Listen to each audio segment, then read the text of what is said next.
guys, Hare Krishna, welcome back to my channel. So in today's video I'm going to talk about how to read NCERT Bio to score 360 out of 360 marks. And trust me, अगर आप इस तरीके से bio करते हो जिस तरीके से मैं बताने वाली हूँ तो आपका स्कोर ज़रूर इम्प्रूव होगा.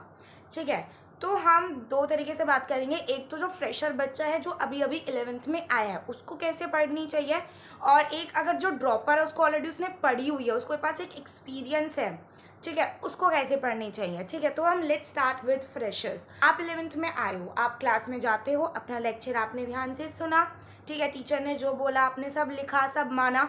मार्क मत करना प्लीज़, ये बात ध्यान रखो. जब हम 11th में न्यू बच्चे होते हैं ना तो हमें बड़ी चुल होती है कि मार्कर्स हाईलाइटर से अपनी बुक पूरी मार्क कर देने की. ये चीज़ बिल्कुल मत करना. ठीक है, आप अच्छे से पढ़ो, टीचर पढ़ा रहा है उसको अपनी नोटबुक में नोट्स बना रहे हो. ठीक है, अब आप घर आते हो, घर आके सबसे पहले उस चैप्टर को आप थोरोली रीड करेंगे.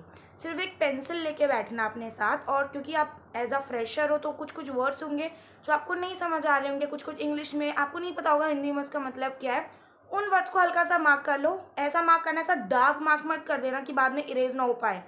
ठीक है, तो हल्का सा मार्क कर लो, अपने टीचर से जाके पूछ लेना. एकदम थोरोली उस चैप्टर को रीड करना कि ऐसा क्यों हो रहा है, यहाँ पे क्यों लिखा है, एकदम प्रॉपर रीजनिंग के साथ एकदम पूरा अपने दिमाग को खोल के उस चैप्टर को रीड करना. सेकेंड बार जब आप उसको, अच्छा, जब आपने फर्स्ट टाइम रीड किया होगा तो उसके बाद आप क्वेश्चंस भी लगाओगे तो आपके मन में आपको मतलब ये समझ आ जाएगा कि इस लाइन से इस टाइप्स के क्वेश्चन बनते हैं. ऐसा नहीं कि आप एक बार में बहुत सारे क्वेश्चन प्रैक्टिस कर लोगे, नहीं, थोड़े थोड़े थोड़े थोड़े 50 क्वेश्चन डे लेके कर लो आप. अगर आप 11th में आपके पास तो 2 ईयर है तो 50 क्वेश्चन पर डे आप करोगे तो आपको समझ आएगा कि ओके ऐसा ऐसा आता है. और अभी तो स्टार्टिंग में तो टीचर भी ऐसा नहीं कि एक दिन में एक चैप्टर करा देगी, थोड़ा थोड़ा पढ़ाएगी, एक एक टॉपिक पढ़ाएगी, तो एक एक टॉपिक पढ़ लो, उसको थोरोली एकदम घर जाके पहले पढ़ो, ना समझ आए अपने टीचर से पूछो. देन जब आप उसको सेकेंड टाइम आप जब उसको रीड करोगे तो आपको क्या, आपका माइंडसेट क्या होना चाहिए, आपके दिमाग में होना चाहिए ओके इस लाइन से आप अपने क्वेश्चन खुद फ्रेम करो. ट्रस्ट मी, ये जो क्वेश्चन फ्रेमिंग का कंसेप्ट होता है ना, ये बहुत बहुत फ़ायदा देगा आपको. मैं आपको बताती हूँ, जैसे आपका आई थिंक या तो बायोमोलिक्यूल शुरू हुआ होगा या फिर टिश्यू हुआ होगा. फॉर एग्जांपल मेरे पास बायोमोलिक्यूल्स के हैं अभी, तो बायोमोलिक्यूल स्टार्ट हुआ है तो उसके फर्स्ट पेज पे जो जो टॉपिक है कि केमिकल कंपोनेंट बताया हुआ है, इनऑर्गेनिक का कैसे कैसे है, रिटेंटेड, ये सब बताया हुआ है. तो मैं कैसे क्वेश्चन फ्रेम करती थी आप देख सकते हो. मेरे पास ऐसे एक छोटी सी डायरी मैंने बनाई हुई थी, नोटपैड बोलते हैं, तो इसमें मैं अपने क्वेश्चंस लिख लेती थी. मैंने तो एज अ ड्रॉपर में नीट की प्रैक्टिस करी है, कभी 11th-12th में नहीं करी थी. तो मैंने तो अब की बार नोट्स भी नहीं बनाए थे, जो टीचर पढ़ा रही है मैं अपनी एनसीईआरटी लेके बैठती थी साइड में और अपने क्वेश्चन फ्रेम करती जाती थी. लाइक मेरा फर्स्ट क्वेश्चन था इसमें, which chemical component is use to analyse a living tissue. और इसका आंसर मैं वहाँ पे लिखा नहीं है. मैं अगर मेरे को ऐसा लगता था कि ये बहुत अच्छा है तो मैं पेंसिल से लिख लिया करती थी, बट मैं अभी यहाँ पे मैंने कोई क्वेश्चन नहीं लिखा है. सेकेंड मैंने ऐसा छोटा छोटा रिटेंटेड, acid insoluble, filtrate, acid soluble, scientists found how many organic compound in acid soluble pool. क्योंकि क्वेश्चन फ्रेम करना है, आपको नहीं पता कहाँ से कुछ भी क्वेश्चन आ सकता है. और आप तो अब तो साइंटिस्ट के जो डिस्क्रिप्शन दिया होता है फर्स्ट पेज पे उससे भी क्वेश्चन आया है, रिडक्शनिस्ट बायोलॉजिस्ट का क्वेश्चन आया हुआ है वहाँ से भी, तो आप कुछ भी मिस नहीं कर सकते.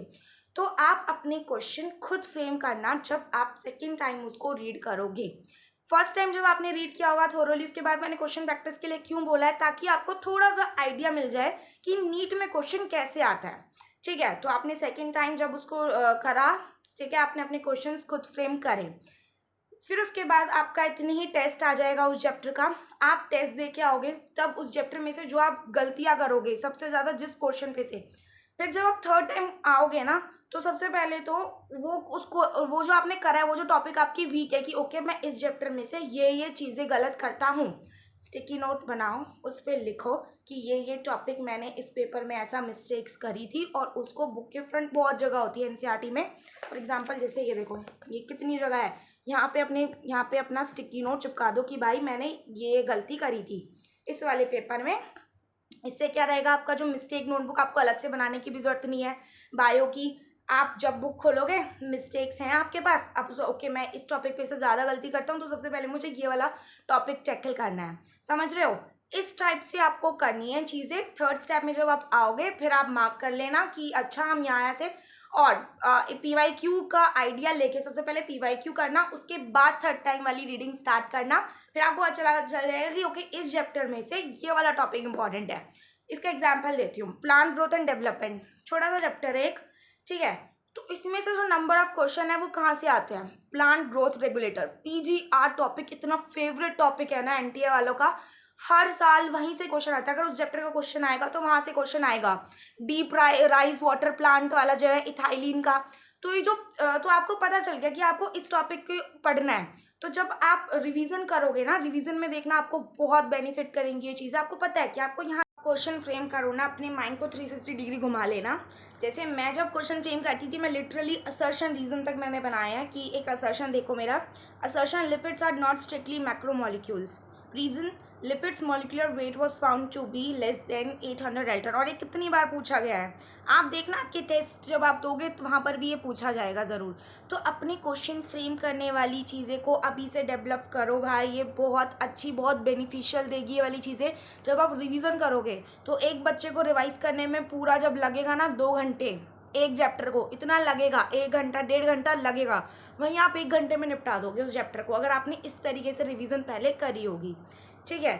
तो अब हम बात करते हैं भाई ड्रॉपर्स को कैसे पढ़ना चाहिए। ड्रॉपर को ऑलरेडी एक एक्सपीरियंस होता है कि उसको पता है कि इस पेज पे ये लिखना है, ये लिखना है। अगर आपने सीरियसली पढ़ा है तो आपको पता होती हैं सब चीज़ें, तो उसको कैसे पढ़ना चाहिए। ये देखो क्वेश्चन फ्रेमिंग का तो उसके लिए भी सेम है, बट जो वो फर्स्ट स्टेप है कि थोरोली जो वो रीड करना है अभी, वो मत करना, क्योंकि आपने ऑलरेडी रीड किया हुआ है। आई गेस जब आपके टीचर आपको पढ़ा रहे होंगे तब भी आप NCERT एक बार देख रहे होंगे, ठीक है, आपको पता है। तो आप भाई शुरू से ही अपना क्वेश्चन फ्रेमिंग आप क्या करोगे, देखो अगर आपने ऑलरेडी पहले पढ़ा है और आप फिर से स्टार्ट करो सेकंड थर्ड ड्रॉप पे, सबसे पहले तो आप बुक बंद करोगे और देखोगे कि आपको कितना ध्यान है, ठीक है।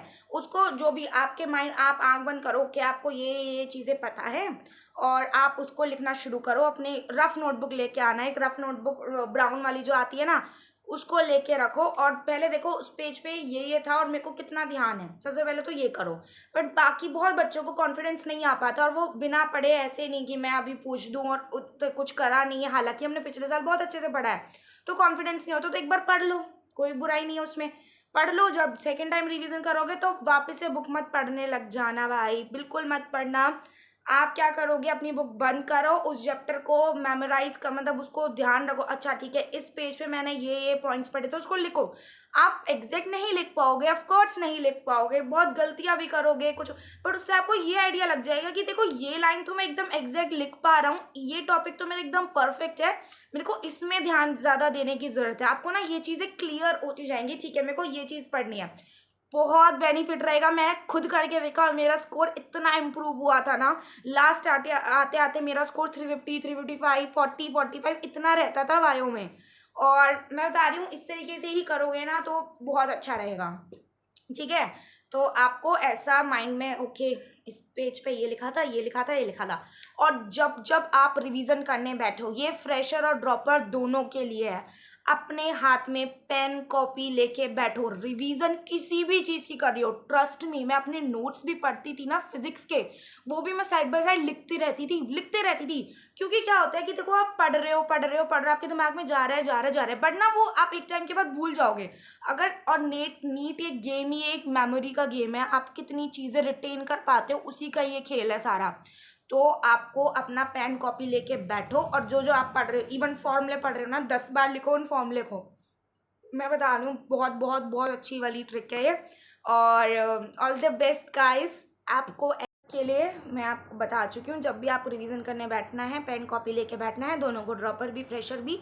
और अपनी जो आपने बुक ऑलरेडी पढ़ी है भाई, बुक को बंद करो, कॉपी पेज निकालो, अच्छा ये लिखा था, ये लिखा था, ये लिखा था, ये लिखा था। ऐसे ही जब आप इवन रीड भी करो ना, कभी ऐसे रीड मत करना okay how wonderful is the living world, ये वो, ऐसे कभी रीडिंग मत करना भाई, ये रीडिंग नहीं होती है, ऐसे बायो बिल्कुल नहीं करनी होती। अगर आप ऐसा करते आ रहे हो तो आपको चीज़ें लिखनी पड़ेंगी, आपको तभी आपके माइंड में रिटेन रहेगी ये सारी चीज़ें। और आपने स्टिकी नोट्स का बहुत अच्छे से यूज़ करो। मैंने क्या किया था लास्ट टाइम पे आते आते उस पेज पे जो मेन लाइंस थी, जहाँ से मोस्टली को, क्योंकि इतना एक्सपीरियंस हो गया था इतने पेपर देते देते कि ओके यहाँ से ये टॉपिक आएगा, तो वो मैंने सारा, अच्छा अगर मेरे को ये पेज पढ़ना है, मुझे एक है कि मैं 5 मिनट में उस पेज को पढूँ और एक मेरे को 1 मिनट में बस वन शॉट रिवीजन ले लूँ। तो मैंने वो स्टिकी नोट्स बनाए, उस पे लिखा और अपने जैसे बुक है ना, बुक के यहाँ पे ऐसे मैंने उसको पेस्ट कर लिया। तो मैं दिखाऊंगी अगर आपको चाहिए हो तो, ठीक है। मेरी पास अभी वो बुक है नहीं, मैं आपको ज़रूर दिखाऊंगी वो। तो ना उसको स्टिकी नोट्स पेस्ट कर लो। जब भी वो आया वो चैप्टर रिवीजन करना है, स्टिकी नोट्स देखा, ओके ओके ओके ओके, मेरे दिमाग में सारा आ गया। माइंड मैप कह लो, ऐसा बना के रख लो, ठीक है। 11th-12th में तो आपके पास टाइम है, 11th वालों के पास तो काफ़ी टाइम है, तो वो तो काफ़ी एक्सपेरिमेंट कर सकते हैं कि ओके ऐसा कर लेते हैं, ऐसा कर लेते हैं, जो भी आपको सुटेबल लगे आपको वैसा करना है।